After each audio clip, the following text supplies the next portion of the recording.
Well, welcome everybody. Today we are going to be talking about the secrets to effective communication. In a minute we're going to get started, but I just want to make sure that all of you out there are in the right place.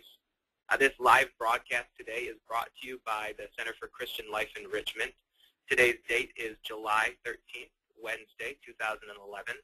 And for those of you who are listening in live today, you'll have the ability to interact with the presentation by typing any questions that you may have on your screen. There's a place for that. And we'll try our best to answer those as quickly as possible. We've got John Noto in the other room who's going to be fielding those questions. And so when it makes sense for him to jump in and answer those, he will. And for those of you who are listening to the recording, just know that you can email me with any questions that you might have as a result of listening to the broadcast today. My contact information, email or phone, will be given at the end of the presentation. But without further ado, I do want to start talking about the secrets to effective communication. And just to give you a little bit of background, we're broadcasting today from the Center for Christian Life Enrichment, or as we like to call it, CLE. And now CLE is a full-service coaching and counseling center. We've been serving the Chicago's North Shore for nearly 20 years. And our 5 staff therapists have received training from the top programs in the area. And we continue to sharpen our skills as we each pursue our own personal growth work. So, I mean, in short, we practice what we preach. We've got a mutual model of therapy, and it's really designed to promote an environment of learning, of compassion, of authenticity, and grace. And that really, what we find is that sets the stage for healing and growth to occur. So our dynamic approach to therapy is appropriate pretty much for anybody who's looking for a little bit more in their lives and who's motivated to learn and develop into their fullest potential. So our model of growth, while it's rooted in Christian principles of aliveness, truth, and responsibility, just to name a couple, we're open and accepting to people of all faiths. So we're called the Center for Christian Life Enrichment, and by no means does that mean you need to be Christian to come here. And so basically, whether you're in the midst of a career transition, or you're wanting more intimate connection with your spouse, maybe you're pursuing a dating relationship or expanding your vision or your sense of life's purpose, here at CLE we've got something for you. And you may be local to the Chicago area, that's great. And even if you live somewhere else across the country or even internationally, we have a state-of-the-art video conferencing system. And that basically allows us to get connected to just about anybody, anywhere, and give you access to the services and the support that we provide.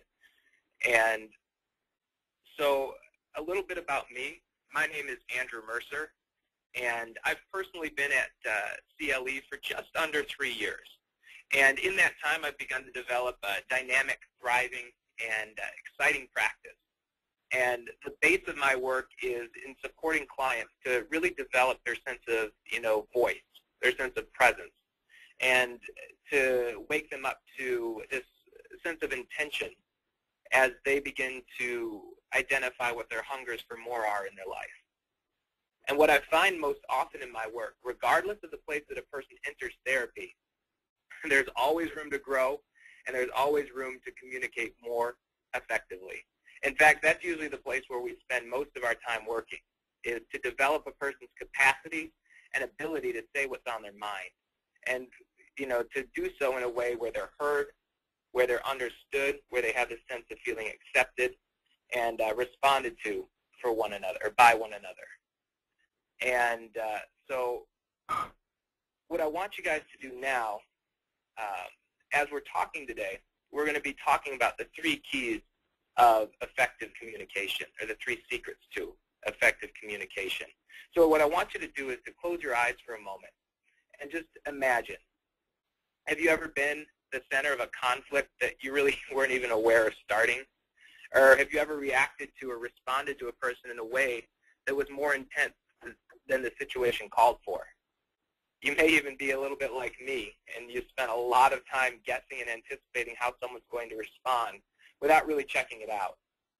Or have you ever been so upset by something that was so little, it's like you knew there must be something else underneath it, but you have no idea. If any of these situations have happened to you in your life, I think you may have been in the midst of ineffective communication. So what we're going to be talking about today are the keys that you're going to need to understand, and some practical steps that you can take in order to really start communicating more effectively. And the first part to effective communication, and it may sound simple, but it's learning how to listen. And so that's our first key, and our first secret, is learning how to listen. Now, everybody, has this innate need to want to be heard. And in the past, I've more thought of listening as a passive skill, something that you just kind of sit back and do. And I don't know if you're like me, but a lot of times early on in conversations, when I was first, learning how to be social, I'd find myself just bored with the details of what somebody was saying.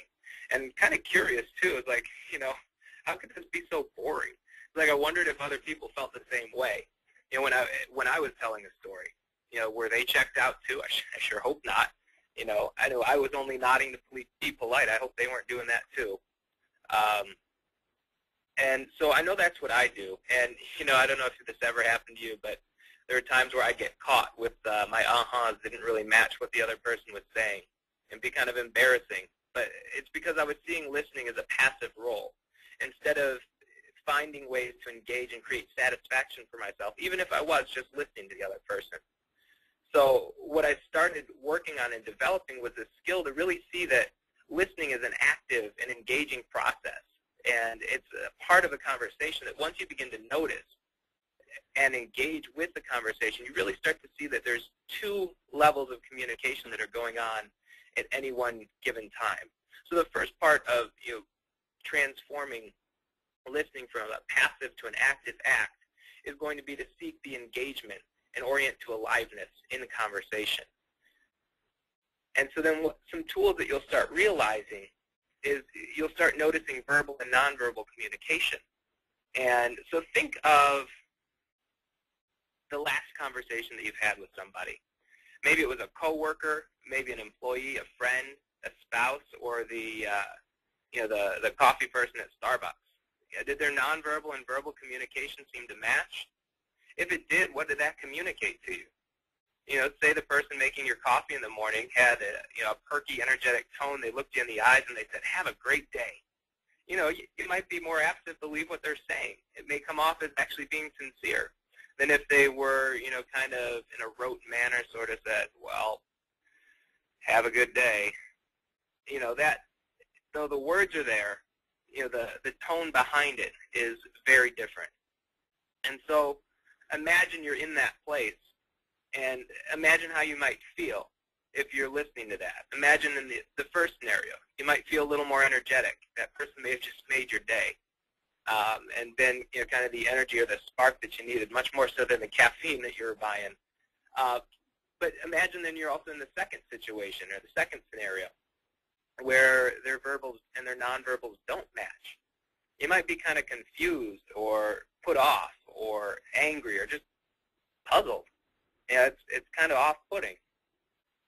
And so the first part, again, of learning how to listen is learning how to listen to what's going on outside, and also learning how to listen to what's going on inside as well, noticing your own reactions. And listening also involves a bit of imagination or creativity, because you're really putting yourself in the other person's shoes and imagining what they might be thinking or feeling based on how they're communicating. And so what you start doing is you think about your observations of their behavior, their tone, and what that might suggest about their mood, what it suggests about how they value or what they value in life or what they orient to, and what their experience of the world might be. So then as you're listening, you can really just get a clearer sense of where this person is coming from. And so what I want you to do is right now where you are, take out a piece of paper and grab a pen, and we're going to do a brief writing exercise. It's only going to take 30 seconds, so you've got plenty of time.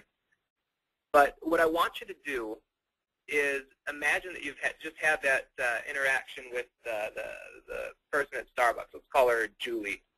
And So in the first scenario, Julie has communicated in a way where her verbals and her nonverbals match. You can tell she's genuinely, excited. And so what I want you to do is to just write down a guess, maybe one sentence, of what she might be feeling or what she might be going through in the first situation. And also then do that for the second situation. I'll give you about 30 seconds right now, and then we'll come back.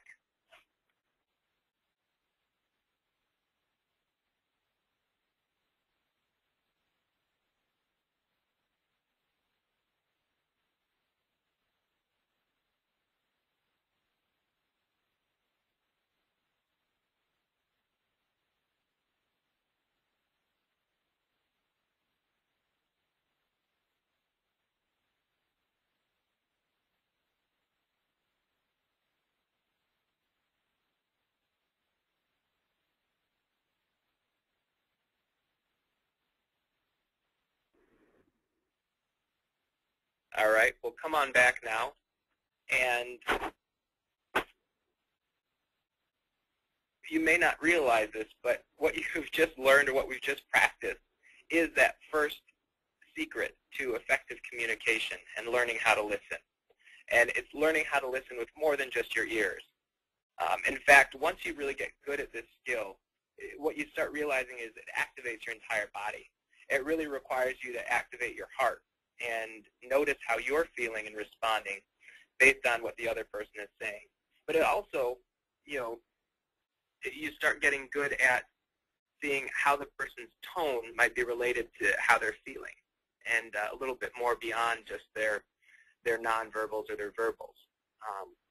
And so this first secret, once you start to master that and really get good at learning how to listen and listening with your entire body, actually leads us into the second secret. And so the second secret to effective communication is something that we're going to call hearing with positive regard.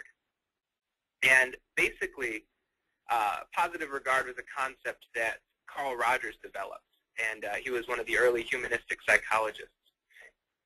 And what it entails is, in hearing with positive regard, is honing your ability to relate to and connect with another person. So what Carl Rogers talked about when he talked about positive regard is basically it means that you're willing to see the other person for who you know that they're capable of being, and then you hold them to that standard rather than letting them off the hook.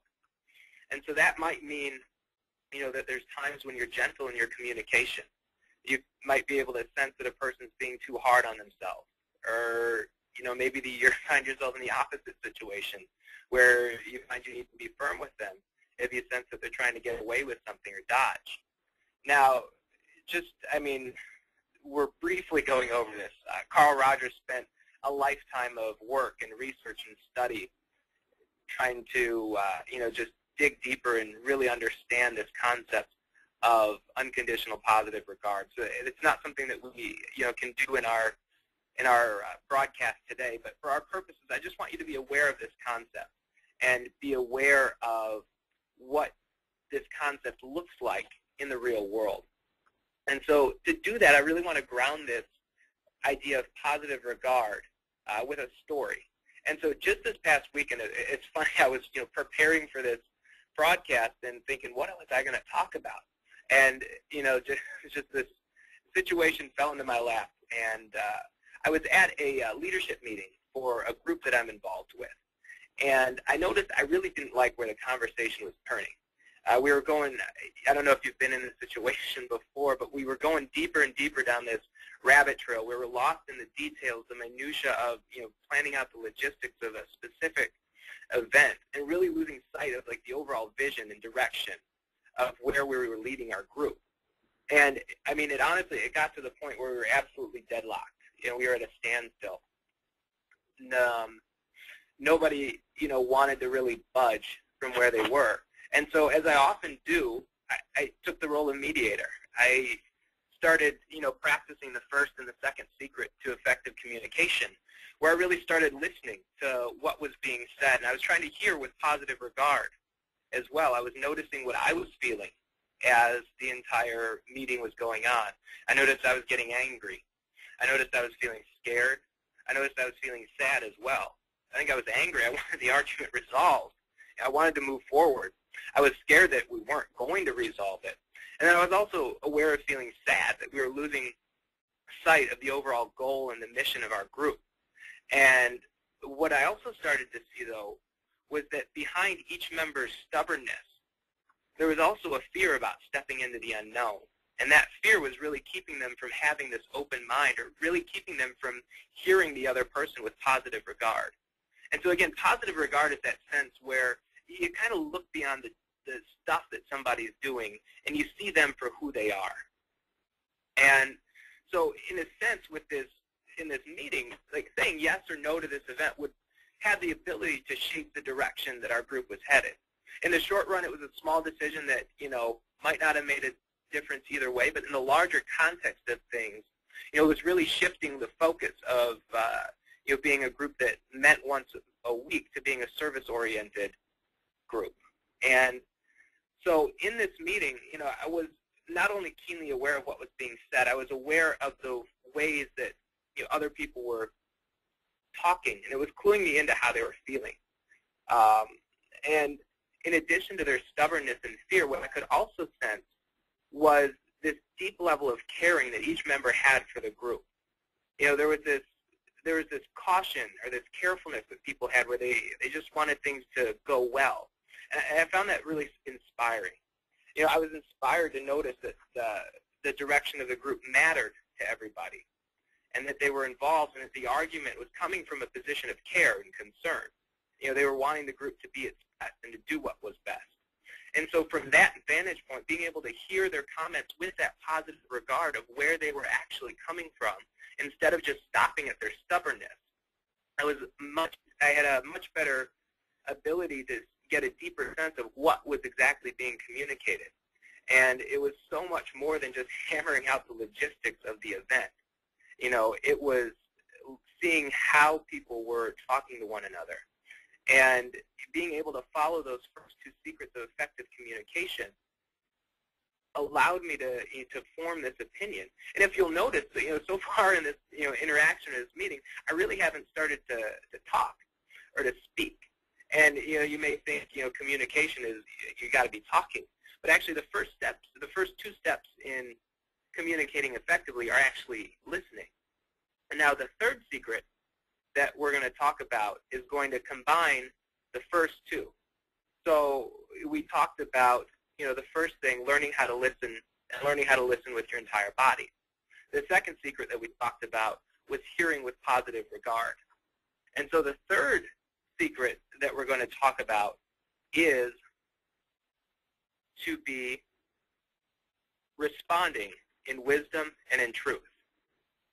And so let's go back to the meeting for a second, because in this meeting, we were at odds with each other. It didn't seem that either side was really willing to budge.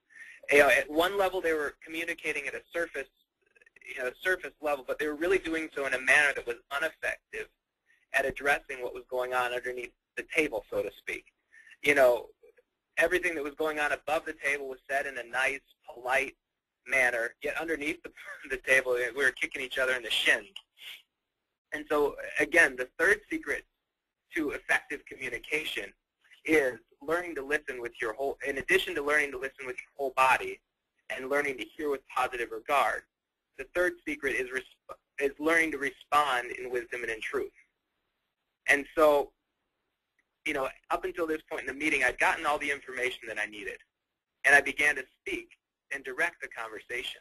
And so I was really, literally able to just turn the table kind of upside down and begin talking about what was going on at a deeper level and what was not being addressed.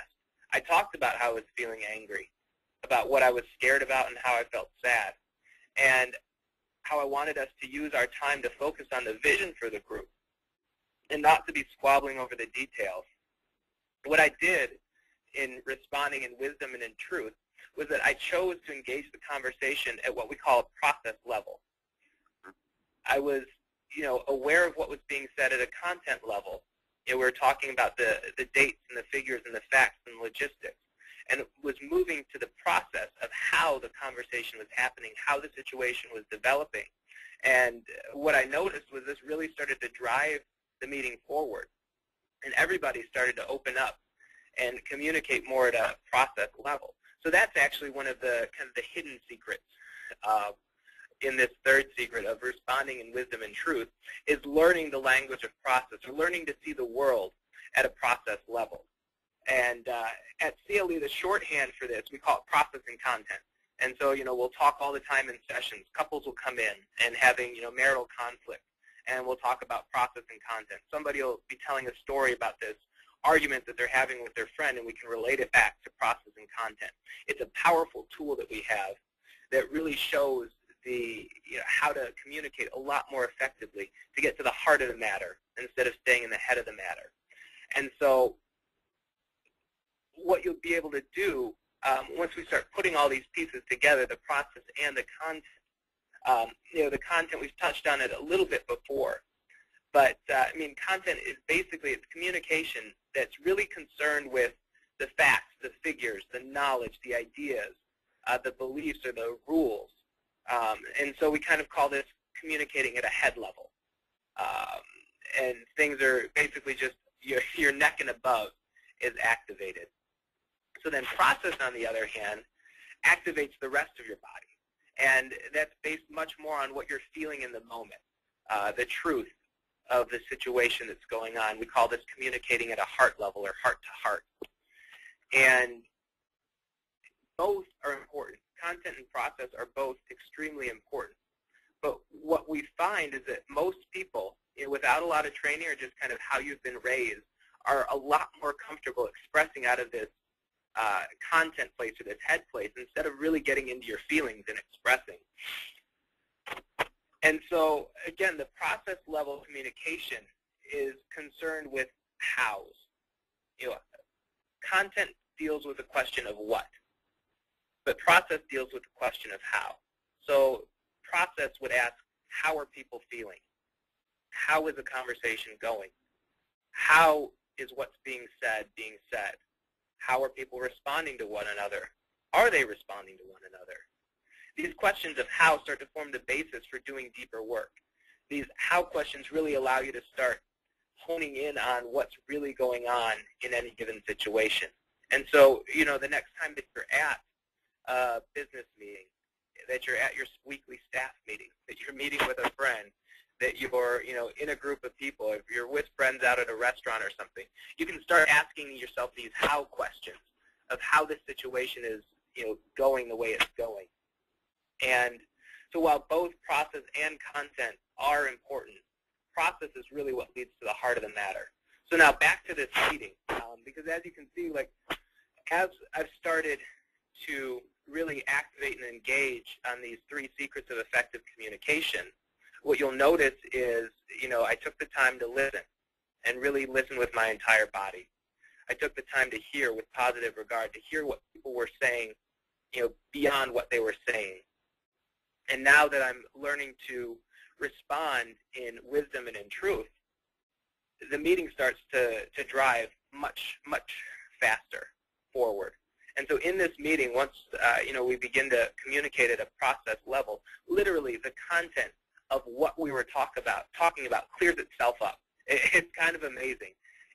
Once we started addressing the fear and the anger and the sadness, once that was brought out from underneath the table, it became much more clear the directions the group would go. The conversation switched from, this deadlocked place to actually being resolved pretty quickly. We got to this good place, and it was being able to respond in wisdom and truth, and also understand the process by which the conversation was happening. And so, this three-step process, or these three secrets to effective communication, once you combine them all, it can really lead to, improvement in basically any area of your life. You'll notice that it enhances your relationships. You'll resolve conflicts quicker with your spouse, with your loved ones, with friends, with family. You'll also have an increased clarity. You'll be able to start seeing what is going on underneath the surface of yourself. So we all internally have our own process and content that are going on at at a moment-by-moment, every second basis. So you'll begin to start understanding yourself more clearly. You'll have increased productivity at work. And in general, you'll just be living a more satisfied life. And, this may sound like it's too good to be true, but believe me, it's not.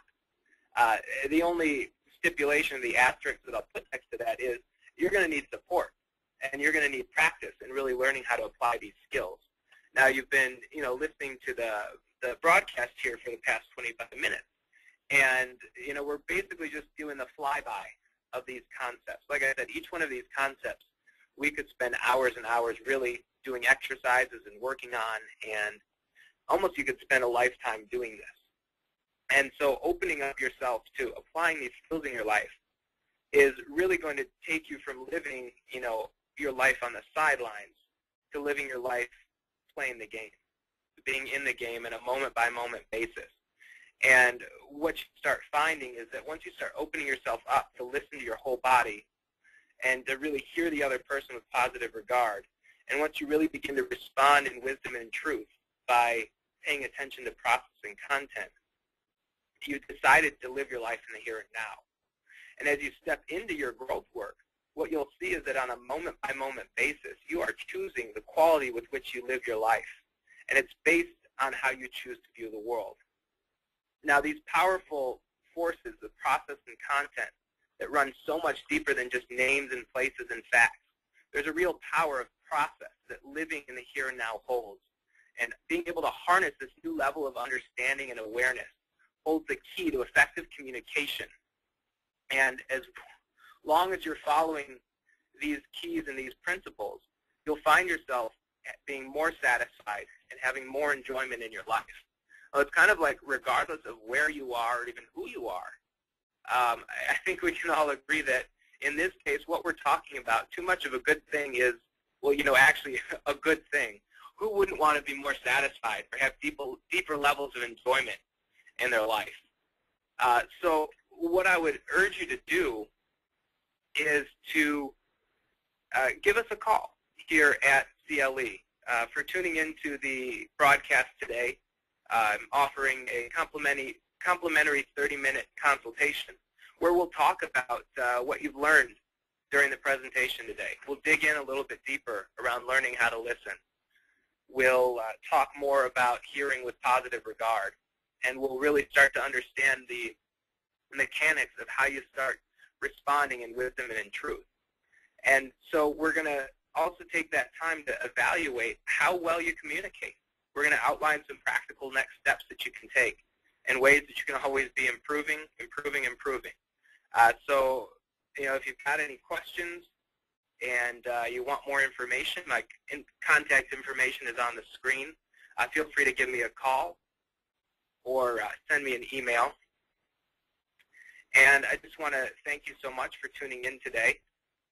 Looking forward to continuing this conversation with you offline, where we can dig in deeper and really take in the first steps to you living the life that you've always wanted to live.